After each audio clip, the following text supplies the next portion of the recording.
오늘은 교회력으로 삼위일체 주일입니다. 우리가 믿는 하나님은 한 분이시고 오직 그 하나님을 우리가 믿고 또 순종하며 살아가고 있습니다. 그래서 성경 신명기 6장 4절은 하나님은 한 분이시다 이렇게 선언하였습니다. 우리 신명기 6장 4절을 같이 읽어보겠습니다. 이스라엘아 들으라, 우리 하나님 여호와는 오직 유일한 여호와이시니 그랬습니다. 그런데 신비롭게도 이 한 분 하나님 안에는 성부, 성자, 성령, 삼위 하나님이 함께하고 계십니다. 그래서 이 성부, 성자, 성령님이 함께하신다 해서 삼위일체라 그래요. 삼위일체라는 말은 성경에는 나오지 않지만 세 분이 하나라는 것이죠.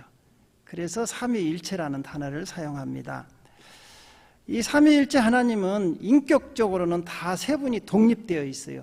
따로따로 다 독립되어 있습니다. 그러나 그 본질과 능력과 영광에 있어서는 모두가 동등하십니다. 다 똑같아요, 세 분이. 그래서 삼위일체 하나님을 이렇게 나타낼 때는 이제 도표를 한번 보아주세요. 이렇게 표현을 해요. 성부 하나님이 계시죠. 또 성자 하나님이 계시고 또 밑에 성령 하나님이 계시죠. 성부와 성자를 통해서 오신 게 성령 하나님이시죠. 그런데 다 인격적으로 다른 분입니다. 그래서 성부가 다르고 성부와 성자가 다르고 성부와 성령이 다르고 성자와 성령이 달라요. 인격적으로는 달라요. 그런데 성부 하나님도 하나님이시고 성자 예수님도 하나님이시고 성령 하나님도 하나님이세요. 그래서 이 세 분을 갖다가 한 하나님이라고 해요. 그래서 삼위일체 하나님이라고 해요. 이것을 설명한다, 인간의 지혜로 설명한다는 것은 불가능해요. 여러분 유튜브 같은 데 보면 어떤 분들이 그래요. 물을 가지고 물이 액체로 됐다가 또 끓이면 기체로 됐다가 또 얼리면 얼음으로 됐으니까 이게 삼위일체 하나님을 나타낸다. 아니에요. 물은 H2O 하나잖아요. 그냥 인격적으로 다 달라야 돼요. 또 어떤 분들은 또 이렇게도 설명해요. 이제 예를 들어서 남자들이 집에 있으면 한 아버지고 또 한 남편이고 또 사회에 있으면 또 사회이다 이렇다. 예를 들어서 그렇게 이야기하는데 그것도 한 사람이잖아요. 한 사람이 그냥 왔다 갔다 하면서 그런 게 보이는 거. 이것은 양태론이라고 해서 이단이에요, 이단. 삼위일체는 그렇지 않아요. 다 달라요. 성부, 성자, 성령 하나님이 인격적으로 다 다르신데 똑같이 그 능력이나 본질에서는 같아요. 그래서 한 하나님이시라고 하는 거예요. 여러분들이 이걸 저도 설명을 잘 제대로 못하지만 여러분들도 이해를 못해요. 이것은 하나님의 신비예요. 그래서 여러분들이 정확히 알고 싶으면 이제 하늘나라 가서 물어보세요. 이 땅에서 설명할 분이 없어. 아무리 천하의 신학 박박사라고도 안 돼. 이건 설명을. 그래서 삼위일체를 제일로 먼저 이론적으로 정립한 사람이 누구냐? 어거스틴이에요. 그분이 했지만 저희들 더 이상은 인간의 지혜로는 안 된다는 거예요. 그냥 믿으시기 바랍니다. 삼위일체는요, 우리 예수님께서도 증거하셨어요. 마태복음 28장 19절을 같이 읽어보겠습니다. 그러므로 너희는 가서 모든 민족을 제자로 삼아 아버지와 아들과 성령의 이름으로 세례를 베풀고, 여기서도 삼위일체 하나님이 나오시죠. 아버지가 나오시잖아요.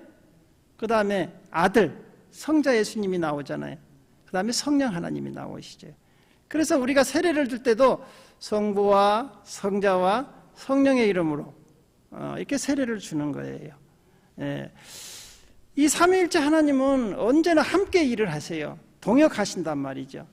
여러분 온 인류를 창조하실 때에도 이 삼위일체 하나님이 함께 하셨어요. 창세기 1장 26절을 같이 읽어보겠습니다. 창세기 1장 26절 시작. 하나님이 이르시되 우리의 형상을 따라 우리의 모양대로 우리가 사람을 만들고 그들로 바다의 물고기와 하늘의 새와 가축과 온 땅과 땅에 기는 모든 것을 다스리게 하자 하시고. 여기서도 보십시오. 하나님이 사람을 만드는데 우리의 형상대로, 우리의 형상이라고 나오죠. 너와 나의 형상도 아니고 우리의 형상이라고 나옵니다. 그래서 우리의 형상을 따라 우리의 모양대로 우리가 만들고 그러잖아요. 그래서 삼위일체 하나님이 합작품이 이 천지창조를 다 만드신 거예요.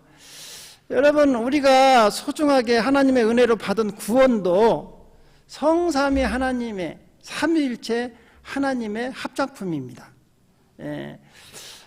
성부 하나님과 성자 예수님, 성령 하나님이 함께 사역을 해서 만들어낸 게 우리의 구원이에요. 그래서 오늘은 이 에베소서 오늘 우리가 읽은 1장 3절에서 14절에는 삼위일체 하나님이 어떻게 역사하셔서 우리가 구원받는가에 대해서 자세히 나와 있습니다. 그래서 오늘 본문을 통해서 죄인 되었던 우리를 어떻게 삼위일체 하나님이 구원하시는가, 그 은혜에 대해서 상고하면서 은혜를 나누려고 합니다. 첫 번째로 성부 하나님의 역할이 있어요. 성부 하나님은 우리를 구원하기 위해서 계획하셨어요. 계획. 뭐 하셨다고요? 계획하셨어요. 그래서 에베소서 1장 3절은 우리에게 이렇게 말씀하십니다. 찬송하리로다 하나님 곧 우리 주 예수 그리스도의 아버지께서 그리스도 안에서 하늘에 속한 모든 신령한 복을 우리에게 주시되. 여기서 보십시오. 찬송하리로다 하나님 곧 우리 주 예수 그리스도 아버지께서, 성부 하나님을 가리키죠. 성부 하나님께서는요, 우리를 구원하기 위해서 신령한 복을 주기 위해서 계획하셨다는 것이죠. 여기서 여러분 신령한 복은요, 바로 우리가 받은 구원의 복이에요. 하늘의 복이거든요. 여러분 축복은요, 복은요 두 가지가 있습니다. 신령한 복이 있고 땅의 축복이 있어요. 땅에 기름진 복이 있어요. 자, 복은 몇 가지가 있다고요? 복은 두 가지가 있어요. 하나님이 주시는 복은 두 가지가 있는데 첫 번째가 신령한 복이에요. 두 번째 복은 땅의 복이에요. 땅의 복은 누구나 다 받을 수 있어요. 믿는 사람이나 안 믿는 사람이나. 예를 들어서 믿는 사람이나 안 믿는 사람이나 선인이나 악이나 햇빛은 똑같이 주십니다. 비도 똑같이 내립니다. 이건 일반적인 복이에요. 일반적인 복은 자기가 노력하느냐에 따라서 축복이 달라지기도 해요. 뭐 일하지 않으면 가난하게 살고 열심히 일하면 예수 믿으나 안 믿으나 부자로 사는 거예요. 예수 믿는다고 해서 일도 안 하고 빙둥빙둥 게을르면요 가난하게 사는 거예요. 일반적인 복이죠. 그러나 신령한 복은 달라요. 신령한 복은 택한 사람에게만 주시는 축복이에요. 그게 바로 뭐냐? 구원의 복이죠. 그래서 여러분들은 다 구원의 복도, 신령한 복도 받고 땅에 기름진 복도 받은 걸 믿으시기 바랍니다. 그래서 성부 하나님께서는 온 우주를 만들기 전에 우리를 구원하기 위해서 우리를 선택하십니다. 이 신령한 복을 주기 위해서 선택하신 거예요. 그래서 언제 택했느냐? 창세 전에, 세상을 만들기도 전에 우리를 택했다는 거예요. 우리가 잘나서 택한 게 아니고 창세 전인데, 뭐 태어나기도 전인데 우리가 뭐 착한 일을 했다고 택한 것도 아닙니다. 뭐 잘났다고 뭐 택한 것도 아니에요. 창세 전에, 우리가 태어나기도 전에 하나님께서 우리를 선택하셨다는 거예요. 왜? 우리를 사랑하사. 그래서 에베소서 오늘 1장 4절에서 5절을 같이 읽어보겠습니다. 그 창세 전에 그리스도 안에서 우리를 택하사 우리로 사랑 안에서 그 안에 거룩하고 흠이 없게 하시려고 그 기쁘신 뜻대로 우리를 애정하사 예수 그리스도를 말미암아 자기의 아들들이 되게 하셨으니. 여러분이 언제 택함 받았다고요? 창세 전에. 하나님께서는 우리를 구원하기로, 하나님 자녀 삼아주기로 선택하셨다는 것이죠. 그런데 첫사람 아담과 하와가 범죄함으로 죄가 이 땅에 들어오고 사망이 들어왔어요. 그래서 에덴 동산을 쫓겨나 버리고 저주가 우리에게 임했잖아요. 그럴 때에도 우리 하나님은 우리를 포기하지 않으시고 우리를 구원할 계획을 세우십니다. 우리 창세기 3장 15절을 같이 읽어보겠습니다. 내가 너로 여자와 원수가 되게 하고 내 온 후손도 여자의 후손과 원수가 되게 하리니 여자의 후손은 내 머리를 상하게 할 것이요 너는 그의 발꿈치를 상하게 할 것이니라 하시고, 여기서 보십시오.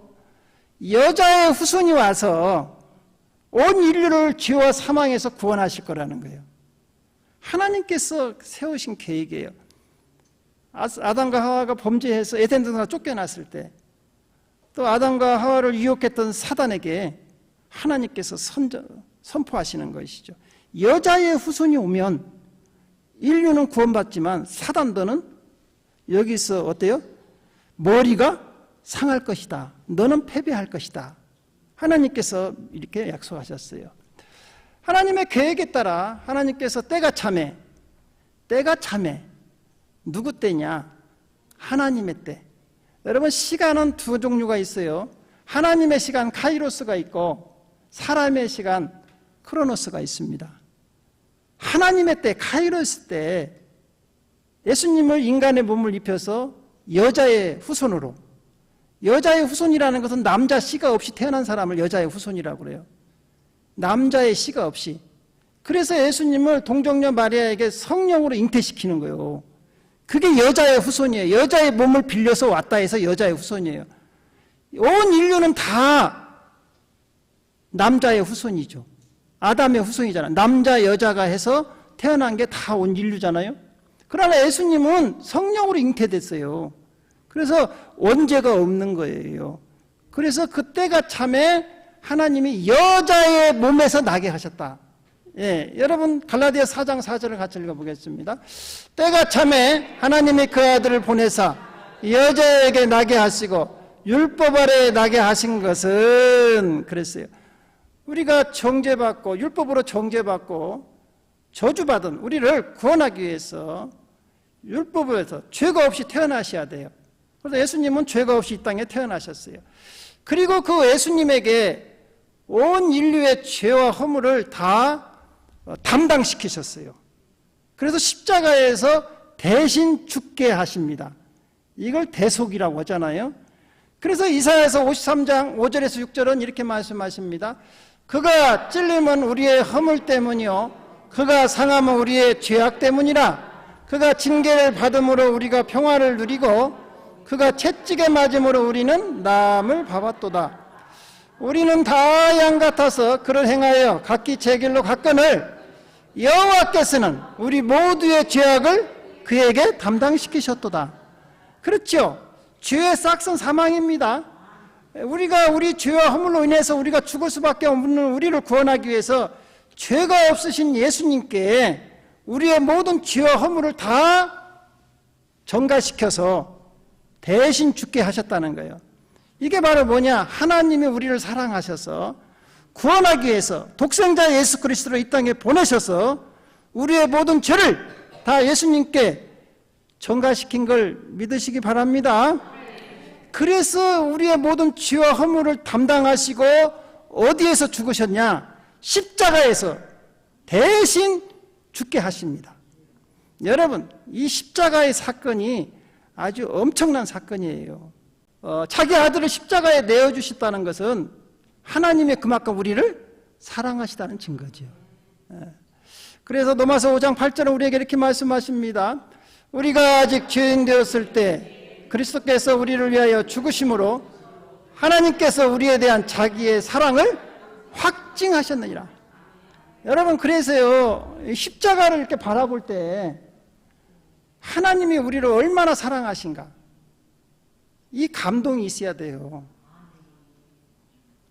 자기 아들을 십자가에 우리를 대신해서 죽기까지 내어주셨다는 거예요. 여러분, 아무리 부모가요 여러분을 사랑한다고 해도 자기 목숨까지를 내버리기를 쉽지 않잖아요. 그런데 하나님은 우리를 얼마나 사랑하시냐? 자기 아들을 십자가에 대신 죽게로 내버리셨다는 거예요. 하나님은 창조주이셔요. 우리는 피조물이고. 그런데 우리를 살리기 위해서 자기 아들을 십자가에 내어주셨다는 거예요. 그건 왜 그러냐? 우리를 사랑해서. 이 하나님의 사랑이 확증된 게 어디냐? 십자가라는 거예요. 자, 그러면 이제 두 번째로 성자 예수님은 어떻게 우리를 구원하셨는가 한번 살펴보겠습니다. 성자 예수님은 성부 하나님의 구원 계획에 따라서 순종하면서 이 땅에 사람의 몸을 입고 이 땅에 오십니다. 우리 빌립보서 2장 6절에서 8절을 같이 읽어보겠습니다. 그는 근본 하나님의 본체시나 하나님과 동등으로 취할 것으로 여기지 아니하시고 오히려 자기를 비워 종의 형체를 가지사 사람들과 같이 되셨고 사람의 모양으로 나타나사 자기를 낮추시고 죽기까지 복종하셨으니 그 십자가에 죽으심이라. 하나님, 성부 하나님께서 우리를 구원하기 위해서 계획하셨잖아요. 예수님은 그 계획에 따라서 인간의 몸을 입고 이 땅에 종의 형체로 오셨다는 거예요. 순종하셨다는 거예요. 그리고 십자가에서 죽기까지 복종하십니다. 그래서 아까 얘기한 대로 십자가에서 죽으실 때 여섯 번째 말씀이 뭐냐? 내가 다 이루었다 하시면서 이제 마지막으로 아버지여 내 영혼을 부탁하나이다 하고 돌아가시잖아요. 그 여섯 번째가 또 중요해요. 우리 요한복음 19장 30절을 같이 읽어보겠습니다. 예수께서 신포도주를 받으면 후에 이르시되 다 이루었다 하시고 머리를 숙이니 영원히 떠나가시나. 여기서 다 이루었다, 이게요 여러분 상업적인 용어입니다. 장사할 때 쓰는 용어인데 그게 뭐냐 하면 모든 값을 다 지불했다는 거예요. 다 이루었다는 뜻은 뭐냐 하면 모든 값을 내가 다 치루었다. 너희 빚을 완전히 청산했다는 뜻이에요. 우리의 죄의 빚을 예수님이 십자가에서 다 청산했다는 거예요. 이걸 갖다가 속량이라고 그래요. 속량. 여러분 속량이라는 소리 많이 들어봤죠? 네, 이건 내가 다 갚았다는 거예요. 너희들 이제 나만 믿고 따라와라. 너희들 죄와 허물 없다 이거예요. 할렐루야. 그래서 누구든지 예수만 믿으면 하나님 앞에 설 수 있어요. 죄와 허물이 싹 사라지는 거예요. 할렐루야. 그래서 에베소서 오늘 1장 7절은 우리에게 이렇게 말씀하십니다. 우리는 그리스도 안에서 그의 은혜의 풍성함을 따라 그의 피로 말미암아 속량 곧 죄사함을 받았느니라. 할렐루야. 그래서 로마서 8장 1절에도 그러므로 그리스도 예수 안에 있는 자에게는 결코 정죄함이 없나니. 그래서 예수 안에만 오면 여러분들의 모든 죄는 다 용서받고 결코 정죄함이 없다. 결코 하나님의 심판이 없다. 결코 예수 안에 있는 사람은 결코 지옥 가지 않는다. 할렐루야. 이야, 대단한 거잖아요. 여러분 예수 믿는 게요 보통 축복이 아니에요. 보통 축복이 아니에요. 여러분 그냥 내가 믿고 싶어서 믿는 게 아니에요. 여러분은 만세전에 택함받은 사람들이야. 때가 되니까 이 땅에 오셨고 또 때가 되니까 이제 또 성령의 역사가 일어나요. 그래서 예수님의 피 흘리심으로 말미암아 하나님과 우리 사이에 맡겼던 죄담이 허물어집니다. 하나님께 가지 못했던 죄로 인해서 가지 못했는데 죄의 담이 없어져 버린 거죠. 그래서 에베소서 2장 14절에 우리에게 이렇게 말씀하십니다. 그는 우리의 화평하신지라 둘로 하나를 만드사 원수된 것 곧 중간에 막힌 담을 자기 육체로 하시고. 그래서 여러분 구약의 성전에 보면 성소와 지성소가 있잖아요. 성소와 지성소 사이에는 휴장이 있어가지고요 대제사장도 1년에 한 번씩밖에 못 들어가요. 하나님 앞에 누구든지 들어가면 죽는 거예요. 왜? 죄가 있는 사람은 하나님 앞에 설 수가 없거든. 대제사장이라도요 자기를 정결하게 하고 들어가야만이 살 수 있어요. 대제사장이라도. 그것도 1년에 한 번. 그런데 그 예수님 십자가에 못 박혀 돌아가실 때 그 성소와 지성소에 있는 휴장이 위에서부터 아래로 찢어져 버립니다. 그게 히브리서 10장 20절에 증거하고 있어요. 시작. 그 길은 우리를 위하여 휴장 가운데로 열어놓으신 새로운 살 길이요 휴장은 곧 그의 육체니라. 예수님 십자가 못 박혀 몸을 찢을 때, 운명하실 때 성소에 또 휴장이 쫙 찢어져 버리고, 하나님이 예수를 믿는 사람은 누구든지 다 하나님께 올 수 있다. 길이 열려버린 거예요. 지금 여러분들이 그래서 이처럼 예수 이름으로 하나님께 나와서 예배 드릴 수 있는 거예요. 할렐루야. 그리고 우리는 이 땅에서 이처럼 하나님의 자녀로 살다가 이제 하늘나라에 들어갈 수 있습니다. 예수님께서 길을 만들어 놨어요. 하늘나라까지. 그래서 요한복음 14장 6절에는 우리에게 이렇게 말씀하세요. 예수께서 이르시되 내가 곧 길이요 진리요 생명이니 나로 말미암지 않고는 아버지께로 나아갈 자가 없느니라. 아버지께로 올 자가 없느니라. 그래서 여러분, 오늘날 많은 종교다원주의들, 예수 외에도 길이 있다. 길이 없어요. 따라가지 마세요. 예수 외에는 길이 없어. 천주교에서 교황이 유대인들에게도 구원이 있고, 다른 종교에도 구원이 있고, 다 각자 믿는 종교마다 구원이 있다? 속지 마세요. 예수 외에는 길이 없어요. 예수 외에는 여러분 죄가 사함받지 않아요. 십자가에서 피 흘리신 그 죄값을 다 예수님께서 속량하셨기 때문에 우리가 하나님 앞에 나갈 수 있는 거예요. 분별하시기 바랍니다. 세상이 하도 혼탁해지니까, 말세가 되니까 유튜브 같은 데를 통해 가지고는 막 갖다 이상한 소리를 짓거리대고, 또 거기에 또 좋아가지고는 성경을 읽으세요. 성경을. 여러분, 유튜브 듣는 것도 좋은데 반드시 여러분들이 점검해야 할 게 이 기록된 말씀이에요. 기록된 말씀. 이건 변함이 없어요. 그래서 여러분들이 은혜 받았으면 반드시 성경을 가지고 확인을 해야 돼. 아셨어요? 천하의 목사 아니라 목사 할아비가 얘기해도, 여러분들이 송삼룡 목사한테 설교를 들었어도 성경에서 어긋나면 목사가 가짜예요. 아셨어요? 제가 성경에 없는 말을 하면 빨리 우리 교회를 떠나야 돼. 여러분 영혼을 위해서. 그러나 송삼룡 목사가 성경 얘기만 한다. 그러면 그냥 있어도 돼. 딴 데 가니까 목사님이 재밌는 얘기여도 애화도 하고 그러지만 왜 목사님은 맨날 성경 얘기만 하냐고. 목사는요, 성경 얘기하라고 세웠지 세상 얘기하라고 세운 게 아니야. 그래서 목사예요. 그래서 여러분들이 설교 듣다 보면 딱딱할 수도 있어. 맨날 똑같은 얘기 같고. 그렇지 않아요. 하나님 말씀은 살아있기 때문에 어제 들었어도 오늘 또 들으면 또 은혜가 되는 거야. 그게 하나님 말씀에 살아있다는 증거죠. 잘 분별하시기 바랍니다. 이제 세 번째로 성령 하나님. 이게 또 중요해요. 오늘날은 어떤 분들은 그래, 나 예수님 믿으면 됐지 뭔 또 성령 받으라는 거 모르겠다고. 여러분, 성령을 받지 않으면 구원 못 받아요. 잘 들어보세요. 하나님이 계획하셨죠. 그 계획에 따라서 예수님이 오셨죠. 구원의 문을 열어놓으셨죠. 그 구원의 문을, 구원의 은혜를 각 사람에게 적용시켜서 구원받게 하시는 분이 누구냐? 성령이요.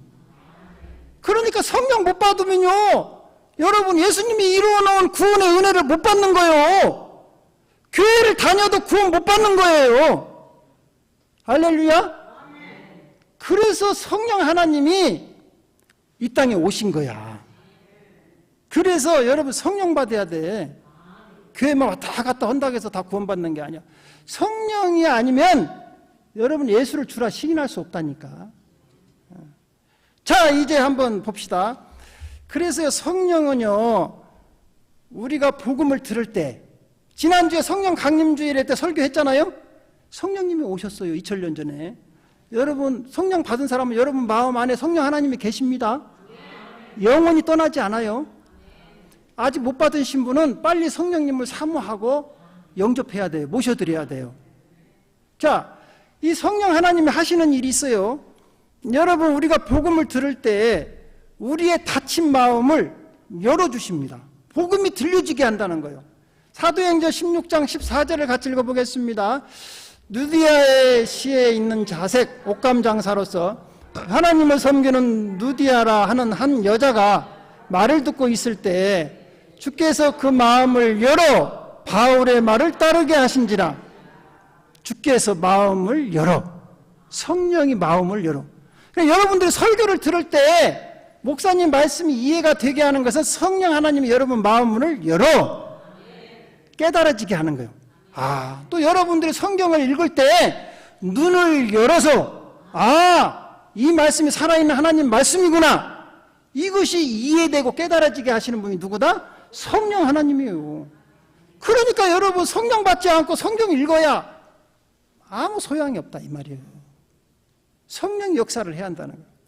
그리고요, 이 성령은요, 하나님의 택한 자녀들, 성부 하나님께서 계획하신 창세전에 구원하기로 작정된 사람들을 찾아가지고 그 사람들에게 믿음을 줍니다. 그래서 그 믿음을 가지고 예수를 믿게 하는 거예요. 그러니까 예수를 믿게 하시는 분이 누구다? 여러분이 믿은 거 아니야. 누가 그 믿음을 주셨다고? 성령 하나님이 주셨다니까. 목사님, 나는 내가 믿고 왔어요. No. 몰라서 그래, 영적으로. 성령님이 그들에게 믿을 수 있도록 믿음을 주신 거예요. 그래서 여러분, 사도행전 13장 48절을 읽어보세요. 시작. 이방인들이 듣고 기뻐하여 하나님 말씀을 찬송하며 영생을 주기로 작정된 자는 다 믿더라. 영생을 주기로 작정된 자가 누구냐? 하나님께서 창세 전에 택한 사람들, 여러분과 같은 사람들. 그런 사람들이 믿지. 복음을 아무리 증거해도 택함 받지 않은 사람은 믿지 않는다는 거예요. 그러나 여러분, 85억의 인구가 있어도 우리가 복음을 전할 때 하나님이 택한 사람들이 있습니다. 그 사람들은 누군지는 모르지만 우리가 복음을 전하면 택함 받은 사람들은 예수를 믿고 영접한다는 거예요. 그게 하시는 일이 누구다고요? 성령이. 그렇게 믿고 이제 예수를 믿고 나의 구주로 영접하면요, 성령께서 이제 도장을 찍어요. 도장. 씨를 찍는 거예요. 예. 너는 이제 마귀의 자녀가 아니라 하나님의 자녀다. 확실한 도장을 찍는 거예요. 그래서 확증을 시켜요. 하나님 자녀라는 거. 성령이 내 안에 들어오시는 거예요. 그때. 할렐루야. 그래서 에베소서 오늘 1장 13절 14절에 우리에게 이렇게 말씀하십니다. 그 안에서 너희도 진리의 말씀 곧 너희 구원의 복음을 듣고 그 안에서 또한 믿어 약속의 성령으로 인침을 받았으니 이는 우리의 기업이 보증이 되사 그 얻으신 것을 속량하시고 그의 영광을 찬송하게 하려 하십니다. 할렐루야. 그래서 여러분 택함 받은 사람은요, 성령이 이제 예수를 믿게 해가지고 믿잖아요. 도장을 탁 찍는 거야. 그리고 성령이 안에 탁 들어와요. 내 안에 들어오셔. 그래가지고요, 이 성령님은 여러분과 영원히 함께합니다. 안 떠나요, 안 떠나. 뭐 구약에는 목사님 사울왕이 범죄하니까 떠났던데요. 구약은 다르지. 신약은 예수님이 오셔가지고 구원의 은혜를 다 이뤄놨잖아. 그러니까 구약은 성령이 역사한 것은 일하기 위해서, 능력을 주기 위해서 그 성령님이 역사했던 것이고, 신약은 우리를 구원하기 위해서 예수님이 이뤄놓으신 구원의 은혜를 이제 구원하기 위해서 역사하시는 거예요. 그래서 지금은 성령 시대야. 할렐루야. 그렇기 때문에 여러분, 이 성령을 한번 딱 받으면요, 떠나지 않아요. 절대 떠나지 않아요. 그러면 우리가 범죄했을 때는 어떻겠냐? 근심해. 안에서 속상하다 이거야. 속상해. 근심하는 거예요. 이 성령은 보혜사 성령님이라고 했잖아요. 절대 안 떠납니다. 여러분과 함께 있는 거예요. 그래서 요한복음 14장 16절에 우리 예수님께서 이렇게 말씀하셨어요. 내가 아버지께 구하겠으니 그가 또 다른 보혜사를 너희 주사 영원토록 너희와 함께 있게 하리니. 언제까지요? 영원토록. 여러분이 천국에 들어갈 때까지. 함께합니다. 그래서요 빌립보서 1장 6절은 이렇게 말씀하세요. 너희 안에서 착한 일을 시작하신 이가 그리스도 예수의 날까지 이루실 줄 우리가 확신하노라. 너희 안에 착한 일을 시작하신 이가 누구냐? 성령 하나님이 여러분을 구원시켰잖아요. 예, 하나님이 계획하시고 성자 예수님이 열어놓으신 구원의 은혜를 우리에게 믿게 하시고 우리 안에 들어오셨잖아요. 착한 일을 하신 이 성령님께서 예수의 날까지, 세상 끝날까지 여러분들을 지금도 여러분과 함께 하신 걸 믿으시기 바랍니다. 사랑하는 성도 여러분, 우리가 받은 구원은요 어쩌다가 우연히 이렇게 받은 게 아니에요. 이것은 위대하신 삼위일체 하나님의 합작품입니다. 합작품이에요. 첫째, 성부 하나님은 우리를 선택하셨어요. 언제 선택하셨다고요? 창세 전에. 두 번째, 성자 예수님은 우리를 구속하셨어요. 인간의 몸을 입고 오셔서 십자가에서 다 우리의 죄와 허물을 속량하시고 우리의 모든 죄를 다 없애주셨어요. 그리고 성령 하나님은 예수님의 열어놓으신 구원의 길을 우리가 믿고 구원받을 수 있도록 우리를 인치시고 도장 찍었어요. 도장. 그리고 지금도 우리 안에서 보증이 되어주셔요. 그 로마서 8장 15절에 우리를 아바 아버지라 부를 수 있게 하시는 분이 누구냐? 성령님. 언제까지요? 영원히요. 그러므로 여러분이 받은 구원은 절대 흔들리지 않습니다. 취소되지 않아요. 지금도 성령 하나님께서, 성삼위 하나님께서, 삼위일체 하나님께서 함께 하신 걸 믿으시기 바랍니다. 이 은혜 여러분 삼위일체 하나님께 항상 영광 돌리고 감사하고 찬양하시기를 주님의 이름으로 축원드립니다. 기도드리겠습니다.